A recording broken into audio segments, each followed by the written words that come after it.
इस वक्त की बड़ी खबर उत्तर प्रदेश के बलरामपुर से आ रही है। बीजेपी लीडर मंजू तिवारी के खिलाफ केस दर्ज किया गया है। बीजेपी लीडर ने कोरोना को भगाने के लिए फायरिंग की थी। एसपी देवरंजन वर्मा के हुक्म पर कोतवाली थाने में केस दर्ज किया गया है। सोशल मीडिया पर भी फायरिंग का वीडियो दिखा। मंजू तिवारी का आर्म्स लाइसेंस मनसूख हो सकता है। काफी अहम खबर उत्तर प्रदेश के बलरामपुर से।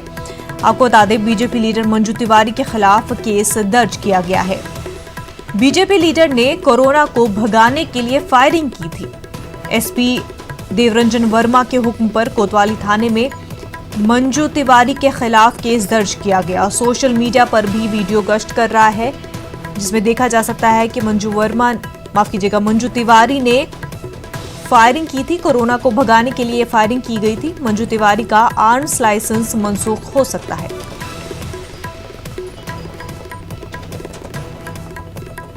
बलरामपुर यूपी से हमारे नुमाइंदे सर्वेश कुमार हमारे साथ जुड़ चुके हैं। सर्वेश, पूरा मामला क्या है?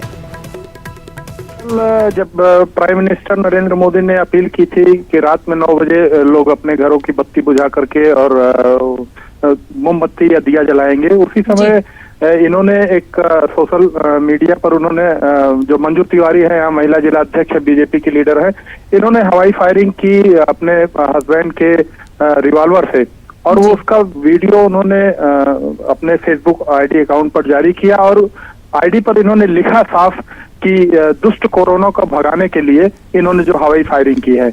उसके बाद ये वीडियो वायरल हुआ और लोगों ने इस पर प्रतिक्रियाएं देनी शुरू की। हालांकि बाद में इन्होंने अपना वीडियो उसमें से अपने फेसबुक आईडी से हटा लिया, लेकिन तब तक काफी देर हो चुकी थी और ये एक काफी गैर जिम्मेदाराना रवैया इनके तरफ से रहा है।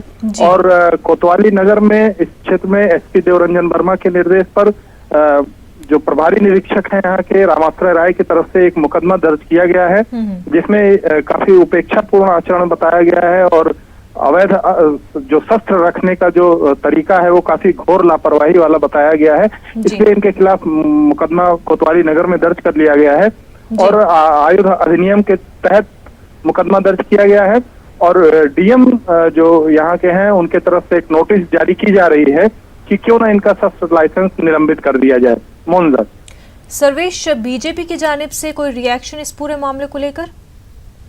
यहाँ के जो बीजेपी के लीडरान हैं, इनसे बात हुई है और जो प्रदेश नेतृत्व है, यहाँ से भी जो सूचना आई है, प्रदेश नेतृत्व ने काफी रोष व्यक्त किया है इस घटना पर और कुछ एक्शन के मूड में भी है। जो यहाँ के लोगों से अभी तक निकल के बातें आई हैं कि जो बीजेपी का प्रदेश नेतृत्व है ये भी काफी रोष व्यक्त कर रहा है और वो जो बीजेपी के लीडर हैं जिन्होंने इस घटना को अंजाम दिया है उनके खिलाफ वो कार्रवाई करने की तैयारी कर रहा है। मोहनदास।